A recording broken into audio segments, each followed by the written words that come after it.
Tässä siis yksinkertaisen riimun teko-ohje. Tarvitset 1 pikalukon, 4 rengasta, 1 D-renkaan sekä nailonia tai nahkanauhaa. Jos käytät nailonia, suosittelen polttamaan kaikki nauhanpäät purkautumisen estämiseksi. Aloita liimaamalla 1 rengas nailonin kiinni. Sovita palaa hepan päällä, jotta tiedät mihin liimata seuraava rengas.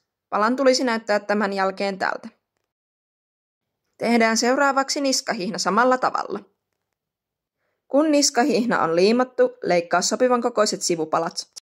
Nyt sinulla tulisi olla yhteensä 4 palaa riimua varten. Liimaa ne yhteen. Nyt tilanteen pitäisi näyttää tältä. Tehdään seuraavaksi leukaremmi. Liimaa pikalukko nailonin kiinni.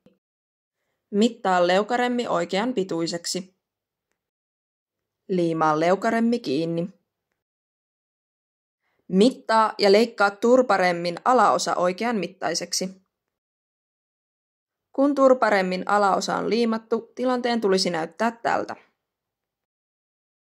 Mittaa riimun alaosan remmi.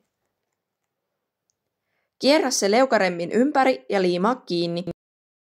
Pujota D-rengas mukaan ja tee sama turparemmin alaosalle.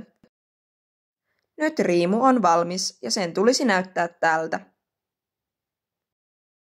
Toivottavasti riimusta tuli sellainen kuin halusit ja se onnistui. Nähdään seuraavan tutoriaalin parissa.